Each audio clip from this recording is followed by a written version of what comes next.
Welcome to Echoes of the Past, the podcast where we unearth the shadows of forgotten memories and confront the ghosts that linger in the dark corners of our minds.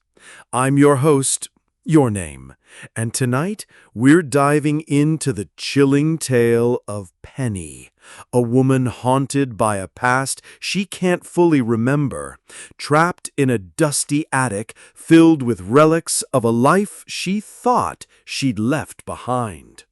From a mysterious yellow shoebox to the sinister whispers of a long-lost governess, this story will make you question what's truly buried in the ashes of memory. Like Jesus Christ! Penny coughed as the dust swirled up around her feet. She looked around the attic, wondering who would keep all this stuff lying around.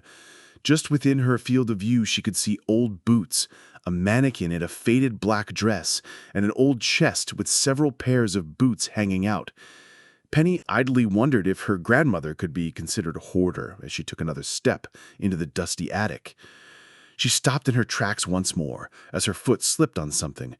Looking down, she found an old Barbie staring up at her, its plastic eyes dull and faded with time. The doll almost seemed to taunt her with all the memories Penny was searching for. Her grandmother insisted that her birth certificate was here, stashed and forgotten among all of this junk. "Come on, Penny, you can do this," she sighed as she braved the mess in front of her. She was looking for a yellow shoebox. All that had been left after the fire should be in there. Penny couldn't believe that anything had escaped the fire, honestly. Still, she needed that certificate. Honestly, Penny didn't usually consider her life before the fire. She had been 8 when it happened, and the memories she had from then were vague and out of focus. It was like someone had slurred her brain, taken her life in the years before the fire, and made them unclear. She remembered bits and pieces, a loving smile from someone, the taste of bottle pop, climbing the tree in the park, only snapshots. Penny sighed as she took another step into the attic. If Penny were honest, she knew that she didn't want to remember. She had sealed up her childhood and felt better for it. She knew that it was better to look forward rather than back. Keep your eyes ahead. Still, she needed that certificate, and Penny knew it was up here somewhere, hidden with everything else that had escaped the fire. What? Why even keep this? The question went unanswered as Penny held up a single forgotten boot, desperately searching for its partner. Penny was growing more and more certain her grandmother might have a screw loose. Was this a fool's errand? Did she even believe her grandmother had the shoebox? She had stepped over linens, searched through cabinets, and nearly made her way to the end of the pile of stuff when she finally spotted it. Perched on a high shelf, next to a salt and pepper shaker shaped like 2 pigs hugging, was a small yellow box, weathered with age. She reached up and pulled the box down tentatively. It seemed strange to Penny that everything she had once held dear could even fit into a shoebox. It seemed to her that one's life, even an 8-year-old's, should fill more than a pair of dress shoes. Penny tried not to wonder what kind of life she had at 8. It had been 20 years since then. Still, it felt like there should be more left than what was in her scrubbed memory. The words Elpis Footwear were written across the lid in red letters, making Penny feel ill at ease. She stared at the box for a moment, struck by how light it felt. She had thought her heart would race or her palms would grow sweaty, yet her hands were steady. Her breath didn't hitch. She just stood there, staring at the shoebox as if it belonged to someone else. Was this really it? Was this everything left of her life from before she was 8? She glared at the box for a moment longer, feeling a small spark of hope ignite in her chest. Her grandmother had seemed confused about the investigation, and doubly so when Penny mentioned that she needed her birth certificate. No matter how many times she explained it, she couldn't get her grandmother to understand that she was under investigation for arson. She had to prove herself, prove that she was who she claimed to be to the police, a fact that baffled her grandmother. It had escalated to a long, bitter argument, Penny growing increasingly frustrated and her grandmother refusing to budge. And this is where it had ended, with her grandmother telling Penny that it might be in the attic in a shoebox with everything else that survived the fire. She walked over to an old armchair in the corner of the attic and sat down. A small coughing fit ensued as the chair released a century's worth of dust upon being used. Penny's eyes were watering by the time she stopped coughing and looked back down at the box. She could feel the tiniest flutter of nerves in her belly. She hadn't been this close to any part of her young years in, well, ever. Penny held her breath as she opened the box. A stack of old papers greeted her, all of them yellowed with age and some falling apart. Her hand hovered over the top page for a while as she built up her nerve. "Come on, Penny, just do it!" The attic ate up her words, leaving an oppressive silence behind. She lingered, watching dust motes swirl in the light. She had sworn to herself that she was ready for this, but now that she was confronted with her past, Penny didn't know if she could handle it. Penny took a deep breath and stared down at the box again. This was it. She let out a huff of air as she picked up the first piece of paper and started her journey. Aw. A small smile crept onto Penny's face at the sight of the first memory from the box. She was holding an old, crumpled piece of paper with a crude drawing in the middle. Crayons smudged the edges of the page where young Penny had been careless with her coloring, but the real star of the show was in the subjects of the drawing. Two people were grinning up at her from the drawing. On one side was Penny herself, drawn with rough lines, barely more than a stick figure. She had drawn her hair in 2 braids the way the governess always had her style it. Next to her, in equally rushed lines, was her governess. Penny smiled to herself at the way she had drawn her governess all those years ago. She still didn't really understand the uniform her governess always wore. A black, floor-length dress was cut in half by a small apron. Her hair was almost always up in a bun, and she wore a large cross around her neck.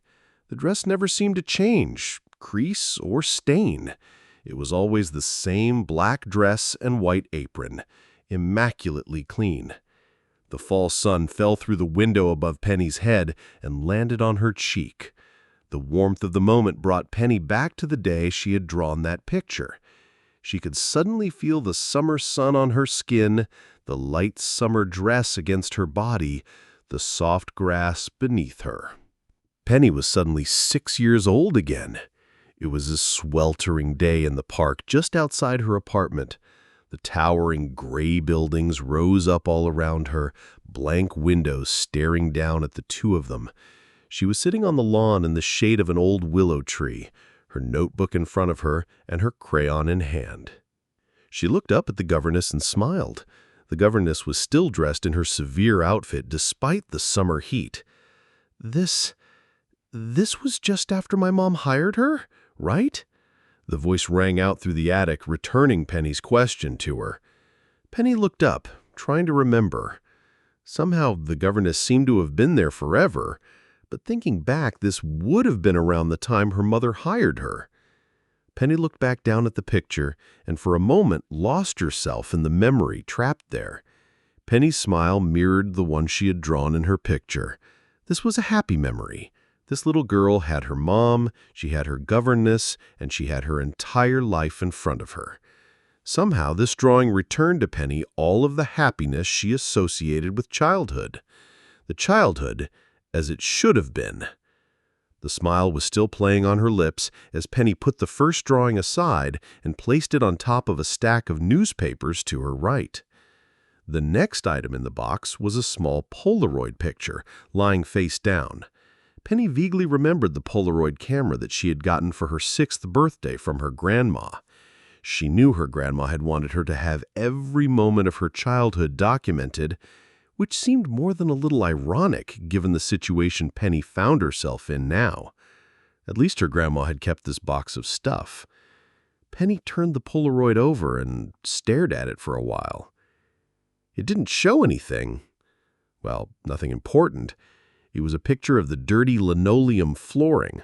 She recognized it as the kitchen floor by the pattern on the tiles and the scattering of cigarette butts in the corner of the shot. In the background, you could just make out the outline of their couch and the TV, still on. Oh, Penny clasped her hands over her mouth, but it was too late. The memory game unbidden. She was standing in the kitchen, fiddling with her camera. She had dropped it a couple of weeks earlier, and it had stopped taking pictures. She had cried about it at the time, but her mother hadn't done anything about it. Penny had barely let the camera out of her sight after that, always hoping it would fix itself. Dreary morning clouds hung outside the window like a blanket over the entire world, telling Penny that today would be a quiet day. It was always a quiet day when her mom was hungover. Ah! A squeal escaped Penny's lips as she hit a button and the camera's flash suddenly went off. Penny dropped the camera, where it clattered on the floor louder than it had any right to be. There was an awful moment when Penny just stood there as the camera started whirring as it released its picture. Her mother, who had been lounging on the sofa, stirred at the racket. She got up from the couch and stared around the room, tired eyes barely registering what was going on. Penny noticed the bottle hanging limp in one of her hands, the cigarette in her mouth that had burned out, and knew she was in trouble. "Mom, I'm sorry. I didn't." Penny whimpered, but her mother just stood there, staring into the room, focusing on nothing in particular. Penny found herself rooted to the spot, unable to move, as her mom took a couple of shaky steps into the room, still not looking at her. The blow came out of nowhere. Penny didn't even register that it had happened until she was suddenly on the floor. She looked up at her mom, who was just glaring back at her, barely conscious. Her mom muttered something before returning her attention to the couch and the TV beyond. Penny had no idea how long she lay there, staring at the back of the couch. She just lay there, letting silent tears pool beneath her cheek. She could already feel the large welt starting to form. How was she going to explain this one away? Had she walked into a door? Fallen down the stairs? Maybe she'd used those excuses before. Maybe if she just didn't go to school, no one would ask questions. She lay there for so long that she eventually fell asleep. It was dark when she woke up some hours later. The TV was off, and her mom was gone. Penny had just gotten up and started to make her way to her bedroom when she stepped on something. She bent down and picked it up. The image seemed somehow cursed as she stood in the dark, barely able to make it out. A sudden drop landed on the Polaroid that Penny was holding, and she looked up. She was alone in the attic, and the dull gray light hadn't changed. She looked up, trying to spot the leak that had let a drop fall on her memory. Another drop landed on the picture, and Penny suddenly realized it wasn't coming from outside. It was coming from her. She angrily wiped at her cheek, annoyed with herself for getting upset at the memory. Her mom had been gone for ages, and she wasn't up here to find answers about her. She was here to find her damn birth certificate, and she would. Penny stared down at the box in her hands for another moment, no longer sure what to make of it. The box no longer felt like a curiosity, but a threat. She had only had it back in her life for a couple of moments, and it had already proven to be more than she could handle. "Maybe I could just," Penny said to no one in particular, glaring around the moldy attic. "Maybe I could just leave it here." Her words hung in the air, waiting for a response that never came. "Maybe I don't need to find it." A long moment passed as Penny sat there, unable to let the shoebox go. She knew that she should just get up and walk away. There was a life out there for her, one she could rejoin. She didn't need to sit in solitude, vacantly gazing at memories long gone. A small movement caught her eye, and Penny looked down. The Polaroid that Penny was holding had slipped from her hand and landed on the floor. She stared at the imprint the falling photo had left in the dust at her feet. Her childhood lay there too, lost in the dust, abandoned. She wasn't allowed to talk about it, not with anyone. Her childhood had become the large, unspoken thing that hung between her and her grandmother. The fire had become the dividing line, the thing that separated her old life from her new one. In fact, it hung between her and the rest of the world. She had left part of herself behind in the past and locked the door, and now she couldn't find the key. But someone did know about her childhood. Like a memory long forgotten, the fire had resurfaced, and she was now under investigation. It had been years, but she finally had to answer for something she couldn't remember. Her governess might, though. Her governess could have the answers, the key to that locked door. If only she could remember enough about the woman to contact her. A name, a defining feature, a mention of where she lived, anything that could bring her back. Penny stared down at the box in her hands for another moment, no longer sure what to make of it. The box no longer felt like a curiosity, but a threat.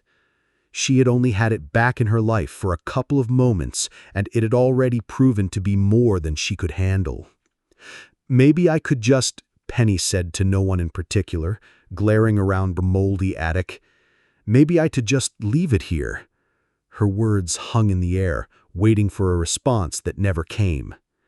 "Maybe I don't need to find it." A long moment passed as Penny sat there, unable to let the shoebox go. She knew that she should just get up and walk away. There was a life out there for her, one she could rejoin.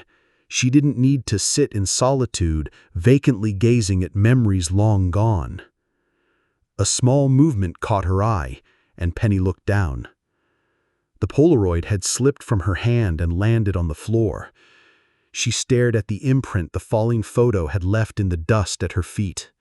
Her childhood lay there too, lost in the dust, abandoned. She wasn't allowed to talk about it, not with anyone. Her childhood had become the large, unspoken thing that hung between her and her grandmother. The fire had become the dividing line, the thing that separated her old life from her new one. In fact, it hung between her and the rest of the world. She had left part of herself behind in the past and locked the door, and now she couldn't find the key. But someone did know about her childhood. Like a memory long forgotten, the fire had resurfaced, and she was now under investigation. It had been years, but she finally had to answer for something she couldn't remember. Her governess might, though. Her governess could have the answers, the key to that locked door. If only she could remember enough about the woman to contact her. A name, a defining feature, a mention of where she lived, anything that could bring her back. Penny stared back down at the box, resolve hardening in her chest. She was going to do this even if some of the memories she unearthed were less than pleasant. After all, her mom was gone. She couldn't hurt her now. "Oh, God!" A smile spread across Penny's face as she held up the small slip of paper that rested on top of the pile of memories in the box. The text was faded around the edges, but she could still make out the small handwriting in the center. It read, P13, G0. The smile on Penny's face grew wider as she remembered how petty she had been as a kid. She and the governess would play hide and seek, and Penny would keep score, like the pedantic little brat she had been. Looking back, she's pretty sure the governess had let her win. Still, it was good to think back on the good times. What made it more ridiculous was the fact that the governess always let Penny hide while she did the seeking. Penny couldn't remember the governess ever hiding, not even once. She would even go out of her way to praise Penny for finding particularly inventive hiding spots. Holding the paper made the memories come flooding back. Her giggling in a linen closet or under Mom's bed while the governess walked around calling out to her. Her crouching behind laundry baskets and in kitchen closets, hearing the governess stomping around, frustrated that she couldn't find her.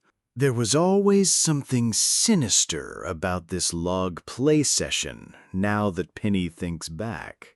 Her but herself, with no one but her governess for company. On those long days they would play all kinds of games, but the ones that the governess liked the best were the mean ones. Throwing things out the window or planning ways that Penny could mess with her mom. She never did mess with her mom, of course. Penny knew what that would lead to. But the planning was intense. Still, hide and seek was her favorite. Penny let out a small noise as a memory rushed back into her mind, unbidden and unwelcome. She was 6 years old, playing hide and seek with the governess. The late afternoon sun was roasting the linoleum in front of her hiding spot, making the kitchen cabinet she had crouched in uncomfortably hot. She and the governess had been playing with marbles just outside of her mom's room when the governess suddenly stopped in her tracks. "I have a new game," the governess exclaimed, a strange urgency to her voice. Penny looked up at her, slightly annoyed, and she had had fun with the marbles. "Can we just play a little while longer?" Penny asked, staring at a particularly pretty pink marble. "No, Penny, I promise it'll be fun." The governess glares at the marbles again and back at Penny. "It'll be great." There was a darkness to her tone as she led Penny away from the marbles. Penny was getting uncomfortable as she waited in the cabinet, wishing the governess would start the game already. The governess had just called out, "Here I come," when Penny heard someone at the door. "Oh no," Penny squeaked, and then immediately clapped her hands over her mouth, startled by the sound. She knew her mother was at the door, and from the sound of her steps on the entry carpet, Penny could tell she was mad. "Penny!" Her mom's voice rang out across the apartment. Penny said nothing. She stayed crouched in the cabinet, hoping not to be noticed. An old bottle of cooking oil was pressed into her back, and she was sitting in something slick. Still, she didn't move. She could see part of the kitchen through a narrow slit in the cabinet door. "Penny!" Her mother's voice was growing increasingly frustrated, making Penny's heart race. Penny knew this mood. She knew it all too well. This was the bad mom, the one who hit or yelled, the one who told Penny how worthless she was, how she had ruined her life. This was the mom who wouldn't stop until Penny cried out. And sometimes not even then. This was the way Mom had been ever since she lost her job. "Penny, I swear to God!" Her mother's footsteps grew closer, and Penny's breath hitched in her throat. She was getting closer. Penny was certain she'd be found. Her mom would open the cabinet, and there would be hell to pay. Penny was just about to open the cabinet door and give herself up. Maybe if she apologized, if she said she'd just been reading, maybe her mom wouldn't be that mean. Maybe she could get away with just a spanking. Maybe it would be okay. Her hand was on the cabinet door when the governess's face blocked what little sunlight streamed in through the slit. Penny turned it over in her hand. The matchbox was one of those thin cardboard ones you get as promotions from restaurants or hotels. This one read, "Elpis Inn," which meant nothing to Penny. "Oh, fuck!" Her eyes widened as another memory came rushing in. Penny was lying in her bed, curled into a ball. The rain was still hammering at her window, making the space feel claustrophobic. She hadn't been to school. She hadn't eaten in days. In fact, she hadn't left her room in far too long. Neither her mom nor the governess had come to see her. She had been alone, left to feel each bruise and cut as she slowly healed. She saw no way out, no relief. Everything was beyond her control. The school wanted her mom wanted to be left alone, and the one person who was supposed to be on her side had betrayed her. There was nothing left for her in this world, so why bother? Why bother with anything? "Penny?" The voice sounded like the rain hitting her window. Penny didn't reply. "Penny, please." The pleading was unmistakable, a call beyond herself. Penny wasn't sure where the sound was coming from, but she knew the voice. Her governess was trying to reach her, trying to help her. Penny wanted to shut her out. She hadn't been there for her. She had let her mom do all those horrible things. "Penny!" The voice was getting stronger. Penny licked her smashed lips, trying to remind herself how much she hated the governess, how she despised the woman for abandoning her. "Penny!" It was no use. The governess was the one person Penny could count on, and years of love did not disappear overnight. Penny groaned as she sat up in bed. She would confront the governess, scream at her for abandoning her. She would make her leave. This would be the last time she ever saw her. "Penny!" On her feet now, Penny could hear the sound coming from just beyond her room. She walked to the door, building up the courage to scream at the governess. She would let her have it. She would not allow her to leave without giving her a piece of her mind. "Penny!" All her resolve evaporated as she opened the door and saw her governess standing there. A sad look was etched into the fine lines of her governess's face. Penny so desperately wanted to embrace this woman, but she knew she couldn't. So the two of them just stood there, staring at one another. "Penny?"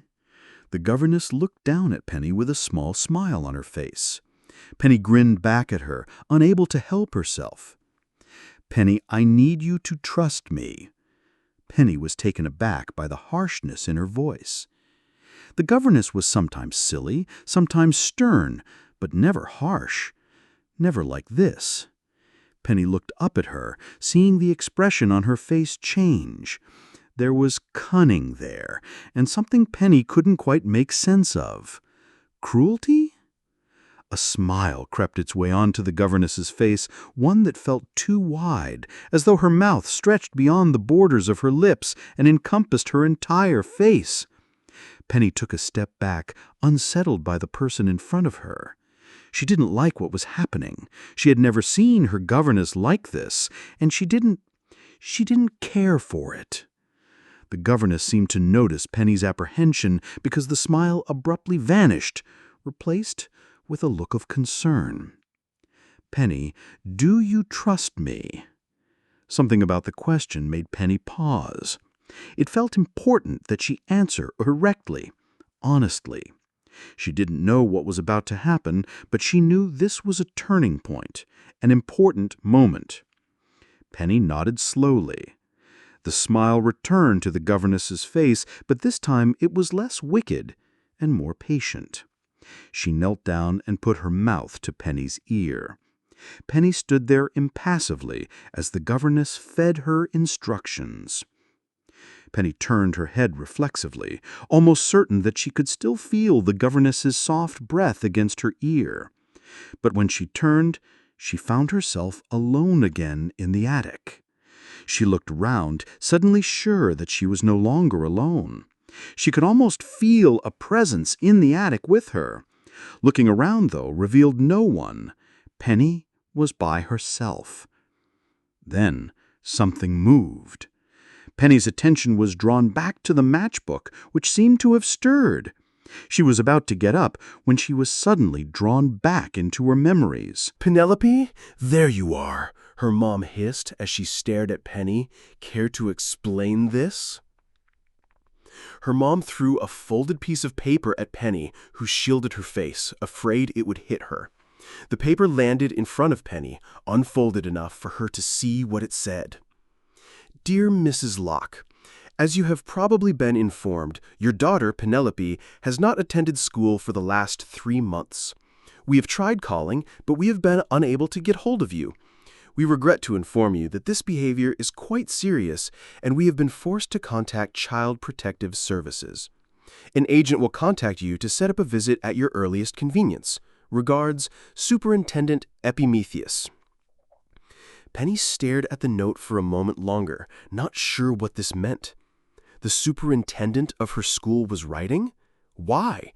Penny couldn't even remember the last time she had been to school. The governess didn't seem to think it was important, so neither did Penny. She looked up at her mom, not sure what to say. Penny almost recoiled at the look she found there. She saw nothing but pure hatred there. Her pupils had gone black, and her breathing came in harsh rasps. You ungrateful!"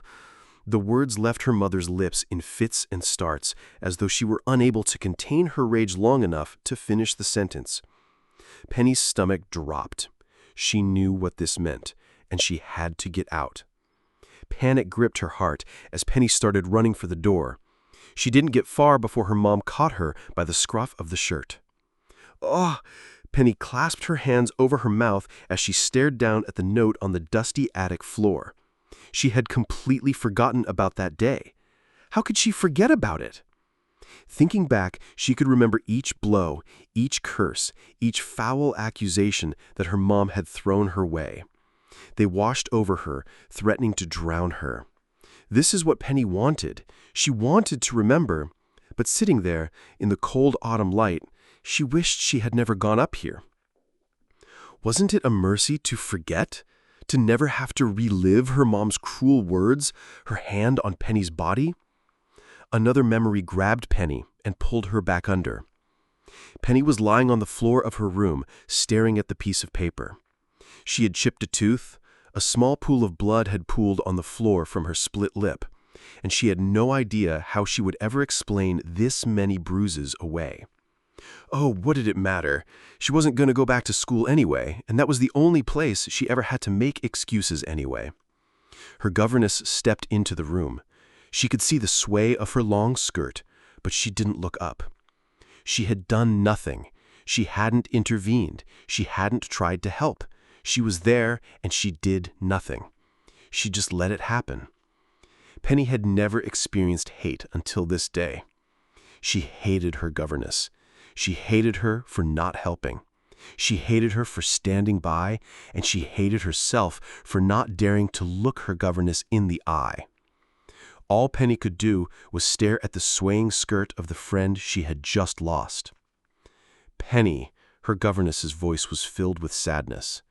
But Penny didn't respond. The two of them stayed like that for a long time. Eventually, her governess left, and Penny was alone in her room again, staring at the piece of paper on the floor in front of her. Penny let the piece of paper stay on the attic floor as she returned her attention to the shoebox. It was almost empty. Penny looked out into the attic for a moment, trying to build up her courage. There wasn't much left. She knew that.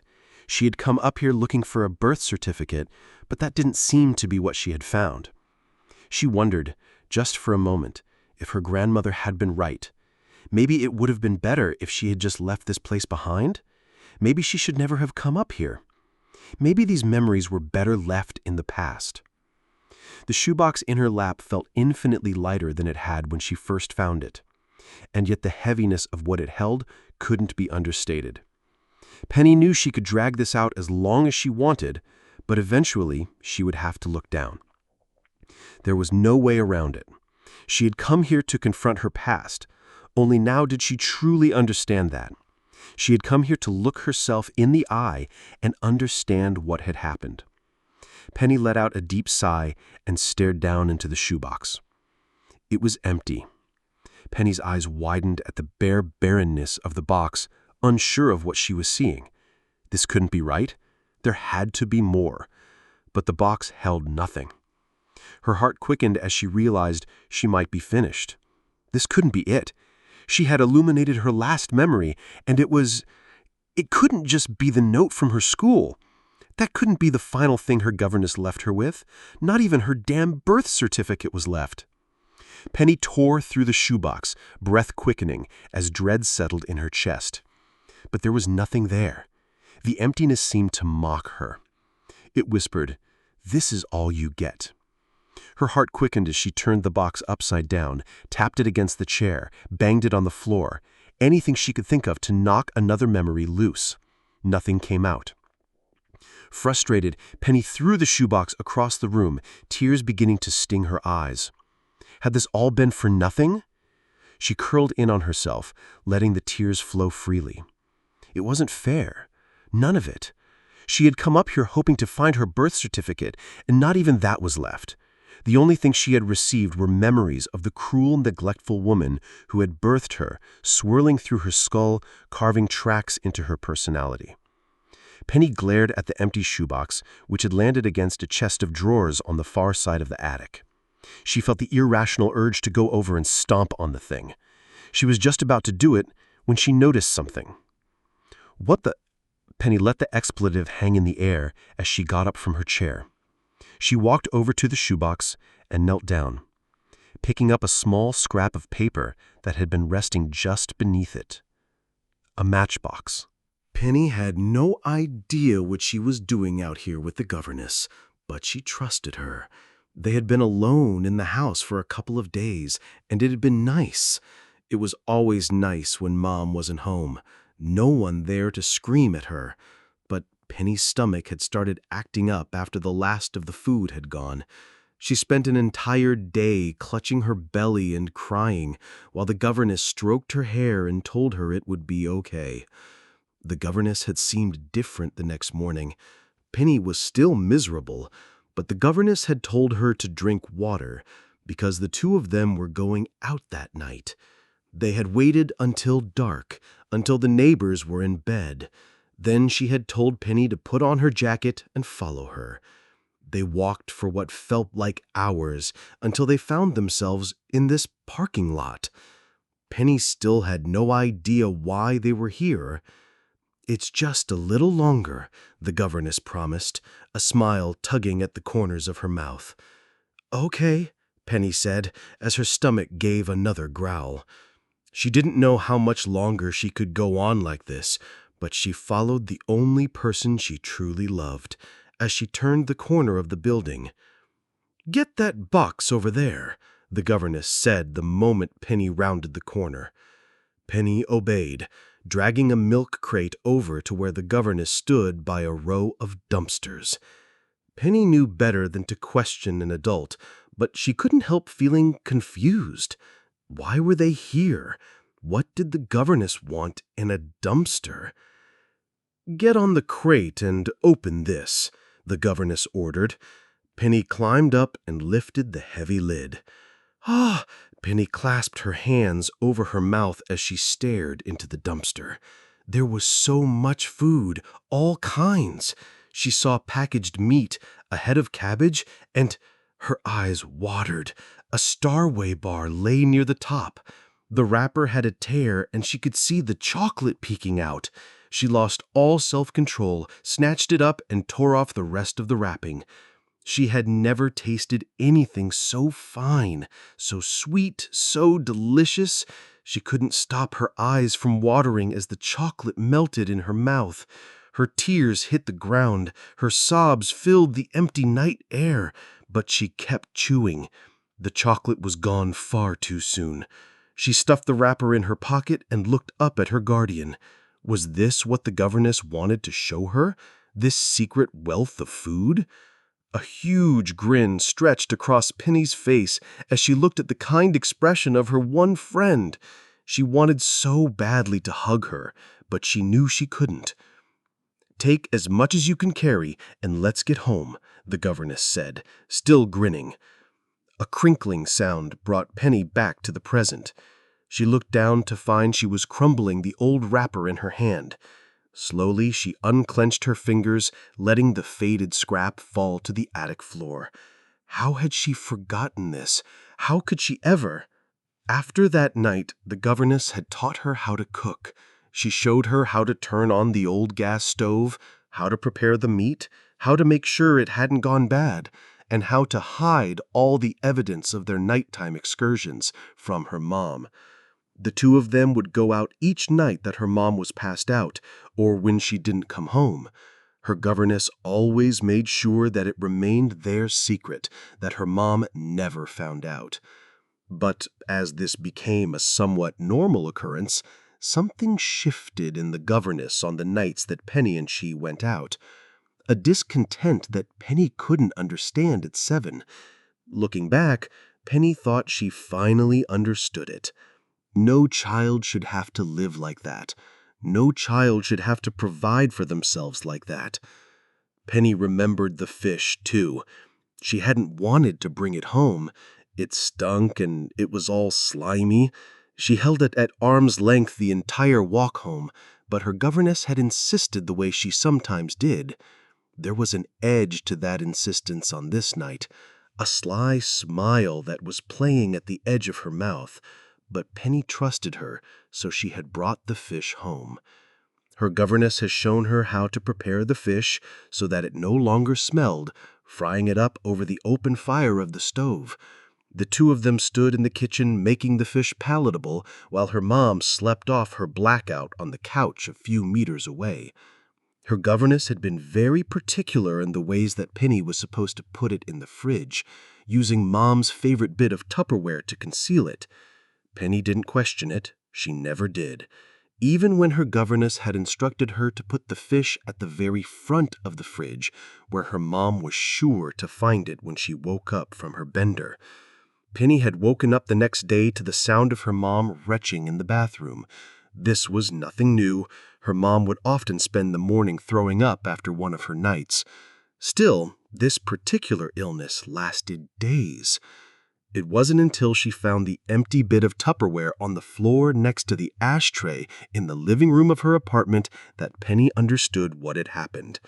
Her governess hadn't ever talked about what the two of them had done to her mom, but Penny would sometimes catch that sly smile creep back onto her lips as the two of them made their nightly treks to the dumpsters. Penny looked over at the attic again. She wished desperately that she could find her governess and tell her how much she had meant to that starving child. She knew this wasn't why she was up here, but all these memories. A newfound urgency laced her movements as she dug into the shoebox, willing herself to find more evidence of this woman. The birth certificate could wait. Her governess must be out there somewhere, as desperate to find Penny as Penny was to find her. "Fuck!" Penny's voice rang out. A piece of paper tumbled to the ground in front of her as Penny withdrew her hand. It was almost as if the paper had given her an electric shock.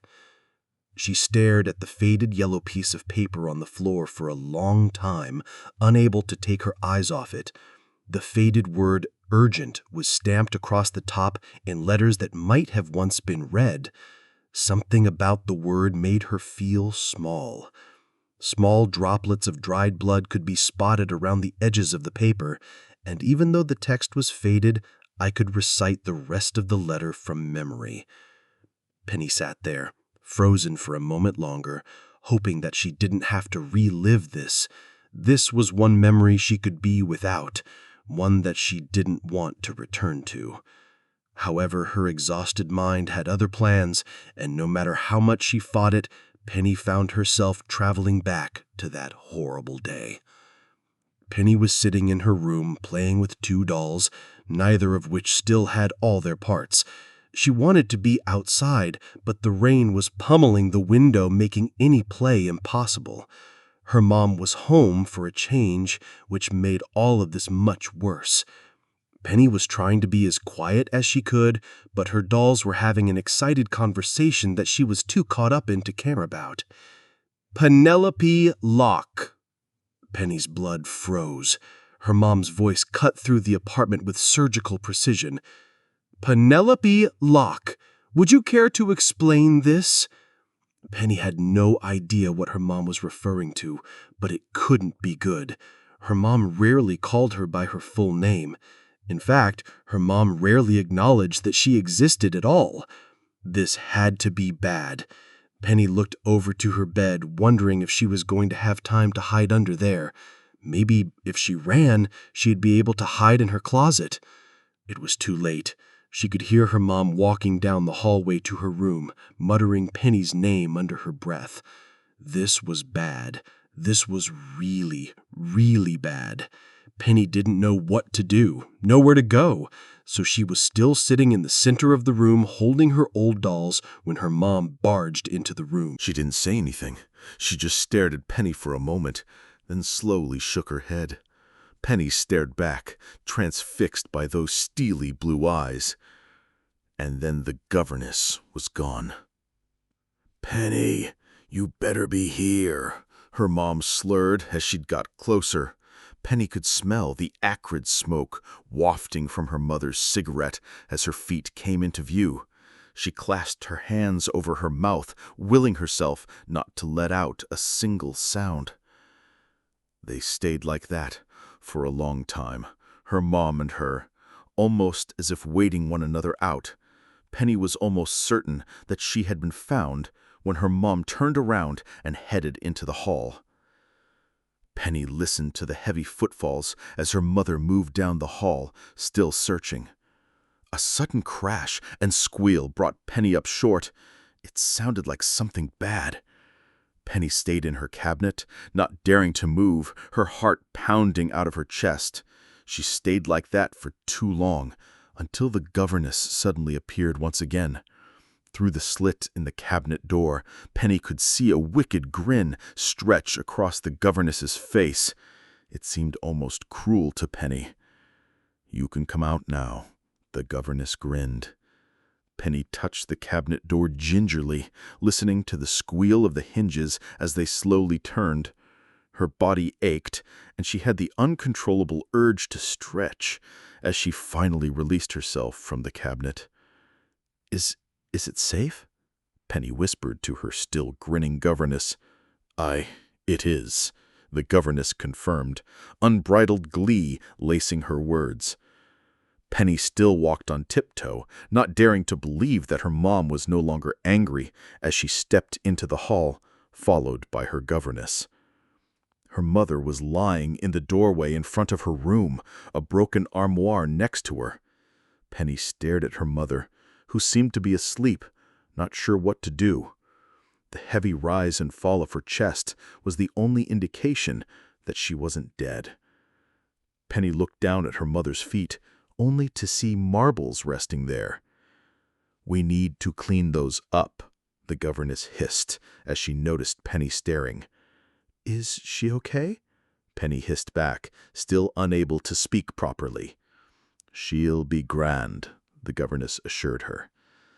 Penny did as she was told, cleaning up the marbles, making sure not to get too close to her fallen mom in the process. She spent the rest of the day in her room, hoping beyond hope that her mom was okay. A long moment passed, where Penny just sat, staring out into the attic. A shiver ran down her spine, and she drew her arms around herself.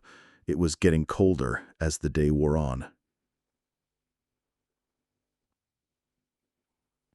Her mom woke up the next morning without any memory of the marbles and nursing the mother of all hangovers. Penny realized she had dodged a bullet, but at the time all she had felt was deep shame. Penny stared down at the box in her lap, the shame rearing its ugly head again. She knew she needed to go through it, but she wasn't sure these were memories she wanted back. A sigh escaped her as she let the box draw her back in. She could do this. She knew she could. She had lived through all of it once. She just needed to buck up. Her mom was gone. She couldn't hurt her anymore. She just needed to find that damn certificate, and then she could get out of here. All she needed was to clear her name. It took a lot of effort, but Penny finally looked down at the box in her lap. She was surprised to find it almost empty. There were fewer memories here than she had expected.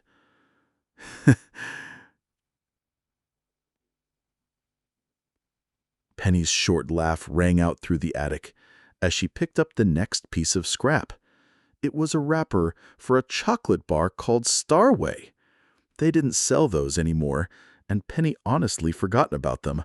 I used to love them, though. The wrapper had faded with time, and there was a smudge on the bottom right-hand corner. But the memory of the sweet, chocolatey taste seemed to fill my mouth with saliva. How had I ever forgotten about this treat? Penny. Penny looked up, suddenly hyper-aware. Someone had said my name. I stared around the attic, trying to find the source of the voice, but I couldn't. Still, I had heard it. Penny. The voice came again, closer this time. What was going on? I felt a chill run down my body. I didn't like this. Penny. The governess said my name sternly, but not without kindness. Penny looked around. I was 7 years old, standing in the empty parking lot of a grocery store. The streetlight bathed the vacant space in an eerie glow, and the stairs overhead added to the effect. The governess stood a few meters in front of me, giving me one of those looks. "What is it?" I asked, trying my best to sound innocent. "This is important, Penny. I need you to pay attention," the governess chided, her stern expression softening into something gentler. She was standing by the old gas stove, turning each of the burners to max. Her mom was lying on the couch, illuminated by the TV. Penny had already checked. She was fast asleep. A cigarette butt had burned out between her fingers and a matchbook on the floor in front of her. Penny opened the oven door and turned that on as well. Her governess had said this was important, though Penny had no idea why. She went into her room and gathered up the few things that were important to her, stuffing them into an old shoebox. She was surprised by how few things she cared about. She was heading out the door when she noticed the letter from the school, still lying on the floor where her mom had thrown it. She scooped it up and added it to her pile of things, not completely sure why. Then she walked out of her room, out of the hall, and out of the apartment, making sure to shut the door tight behind her. She went down and sat down on the stoop under the awning, shielding herself from the rain.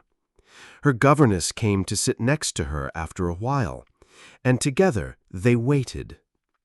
Penny had no idea how long she had waited there.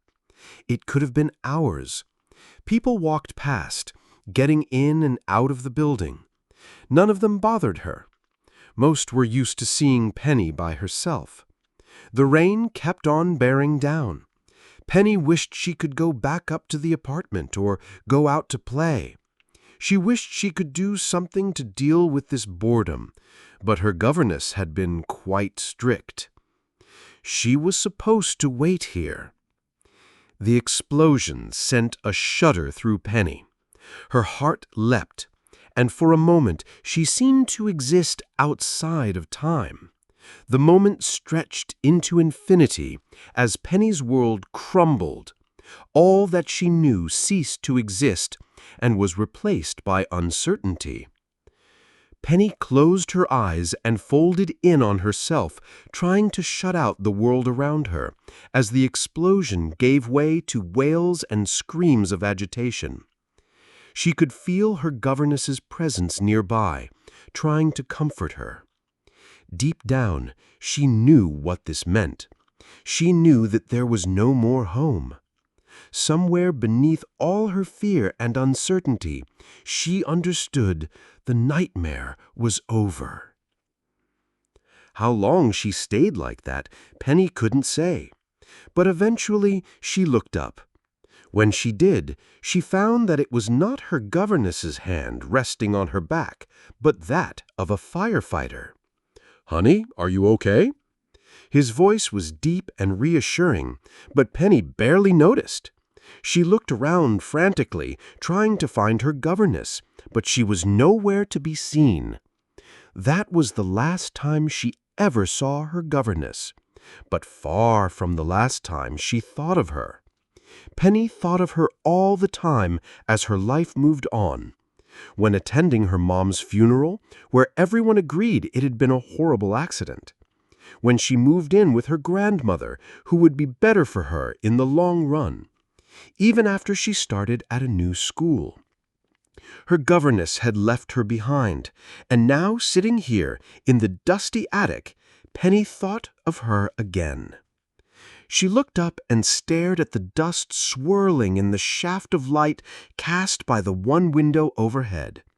She could no longer say who this woman truly was, how she had entered her life, or how she had left it.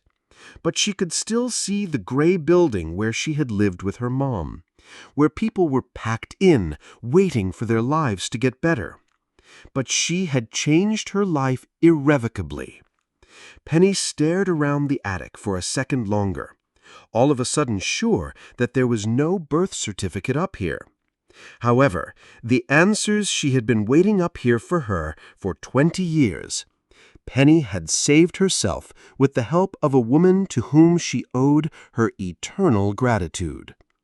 Penny had no idea how this explanation would go over with the investigators, but she didn't really care. She had been saved, and for that Penny would be forever grateful.